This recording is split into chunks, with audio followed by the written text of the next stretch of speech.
Nous croyons fermement qu'en ces jours que nous vivons, nous parvenons à la fin de cet âge. Et nous savons d'autre part que cette dispensation de l'Église sera suivie par l'ère du royaume. Les yeux de Dieu sont déjà tournés vers le royaume. C'est ce qui fait l'objet de toute son attention. Car si notre compréhension des choses est bonne, nous croyons fortement que ce que Dieu désire en accord avec sa volonté éternelle, c'est le royaume. Dieu a appelé l'Église pour avoir son royaume.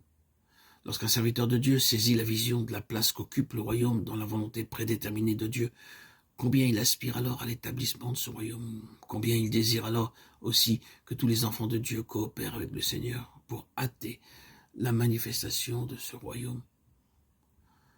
Le verset de la Bible qui sera sur le cœur de ce serviteur sera certainement celui de Matthieu 24, 14, qui déclare « Cette bonne nouvelle du royaume sera prêchée dans le monde entier pour servir de témoignage à toutes les nations. Alors viendra la fin. » Nous pouvons voir dans ce passage l'étroite relation qui existe entre la prédication de l'évangile, du royaume et la fin de cet âge. Il est incontestable que ce verset est difficile à comprendre de manière absolue. En fait, dans le passé, ce verset était au centre de bien des désaccords parmi les enfants de Dieu. Nous n'avons pas, en ce qui nous concerne, l'intention de prendre parti, car quelle que soit l'interprétation que nous pouvons donner à ce passage, cela ne conduirait cependant pas le peuple de Dieu à avoir une même et seule opinion. Notre désir se limite tout simplement à vouloir partager la lumière que nous avons reçue concernant ce passage de l'Écriture. La fin de cet âge, Matthieu 24, 3, est une expression qui se réfère tout naturellement à la fin de cette dispensation. D'un point de vue prophétique, cette phrase se rapporte à l'heure de l'épreuve, Apocalypse 3, 10. Cette courte période de la grande tribulation mettra un terme à la dispensation dans laquelle nous vivons. Notre âge s'appelle tout aussi bien l'ère du Saint-Esprit, l'ère de l'Église, la dispensation de la grâce ou la dispensation de l'Évangile. Cet âge qui englobe et sous-entend tous ces différents termes prendra fin lors de la période de la grande tribulation.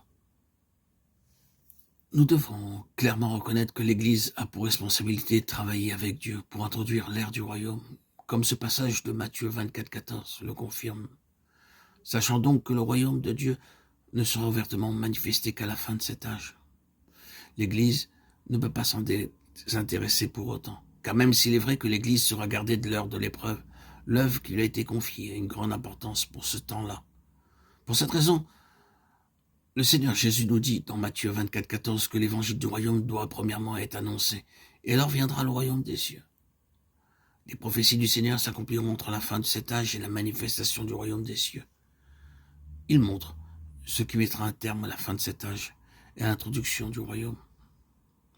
En lisant ce passage de Matthieu, nous voyons que pour que cet âge prenne fin, les enfants de Dieu doivent être les témoins de l'évangile du nouveau royaume et annoncer maintenant précisément cet évangile afin d'introduire l'ère du royaume.